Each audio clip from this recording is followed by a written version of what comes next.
I'm Jarrod Kimber. Welcome to my T20 World Cup previews, and this one is about England.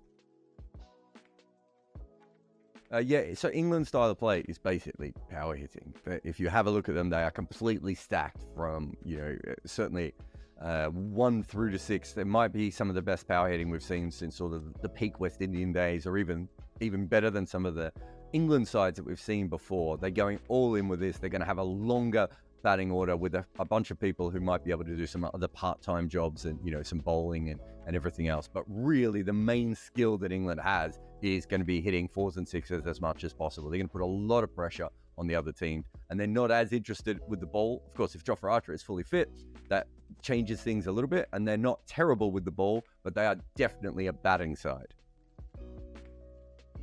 So England's 3 match winners. It's an interesting one, probably based on what we've seen of recent times. I would say it will be Phil Salt.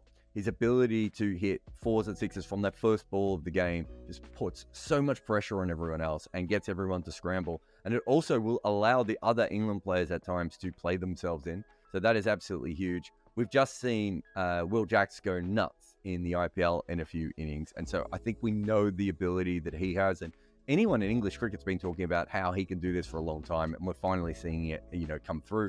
And then the third one is, and let's hope he's fit, is Jofra Archer, because everyone wants to see him bowl again.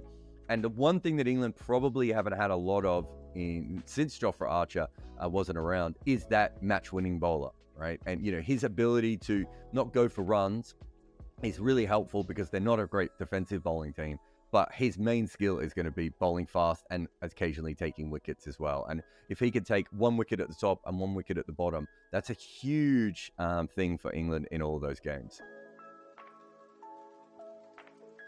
So surprise package for England, it's not as easy because it's kind of an experienced side. Maybe the player that we know the least about as a T20 player, certainly globally and from a franchise perspective, is Tom Hartley. And he might become in very handy, especially on some of those wickets later on. And, we've just learnt about Tom Hartley as a player. And, we've seen him whack the ball in Test cricket, so we know he can certainly do that. He's a very good athlete, so he can field very well. And he's, played Test cricket as a bowler as well. So in this side, he's probably the most surprising player. The other one you might throw in there is Ben Duckett, just because I think a lot of us who watch Blast cricket have seen Ben Duckett play for a long time. But again, he hasn't quite been at that top level of franchise cricket. So it's probably between those two people. Neither of them are massive surprises because they've been around. So if you look at England in the T20 World Cup, obviously they won one of the earlier editions, which, let's be honest, people have largely ignored. That team that won in the Caribbean must feel like they never won a World Cup. And to be fair, we didn't call it a World Cup at that stage. I thought they were very good in 2016, and the West Indies were just a little bit better. They got injuries in the next edition. Otherwise, I think they might have won that. And of course, they won the follow-up. So their form in World Cups is really, really strong. The issue is, of course, what we saw in the ODI World Cup. I think that was more to do with the 50-over format, but it wasn't that long ago, and it might haunt them a little bit. So the difficulty for their group when it comes to England is probably putting enough pressure on with the ball.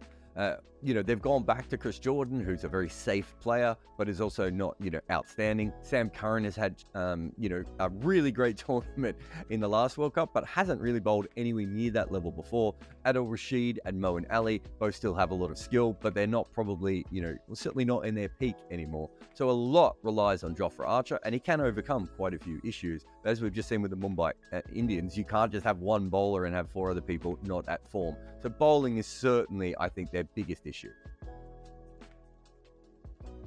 So this is going to be a very strange World Cup because it's going to be played in the USA. And when you're playing in the USA, you're probably playing on drop-in pitches. And from what we've seen of Major League Cricket and some other stuff, pretty good surfaces quite often. Then you're going to be going to the Caribbean, and suddenly you're going to have fast wickets, slow wickets, spinning wickets, and all sorts of things. But we are expecting the spinners to play a much bigger part when we get to the Caribbean. So at that point, England, maybe Adil Rashid will have to play a much larger role in England's win at that stage. And their ability to continually go at spin is going to be a really important thing as well. Will America fall in love with the English team? That would be weird, wouldn't it? There's something, I don't know, ancient and political about that whole thing that makes it a little bit odd. they hit a lot of sixes and they're going to go really hard. And you would think that that is probably, to an American audience, is going to be a little bit more interesting than maybe some of the other sides out there. So yeah, perhaps if they get on a roll and start hitting a lot of sixes, I could see that I could see them as being potentially one of the more popular sides with the more casual American fans who are getting involved in this just because it's a World Cup. I think when it comes to predictions at the moment, England is about the third favourite. I think I have them about level with Australia. So I think they're a very, very good chance of winning this tournament. They obviously won the last one, and I still think they could have won either of the two before that as well. And they are much better at T20 cricket than I think they are at ODI cricket at the moment. So they've got a huge chance of winning this tournament. Well, that's it from me on this T20 World Cup preview. Remember to like and subscribe and do all those things that talkSPORT Cricket wants you to do on this channel. We're going to have so much coverage of cricket here. If you're not subscribed, what are you doing with your life? On AM, on DAB, via the talkSPORT app and on your smart speaker.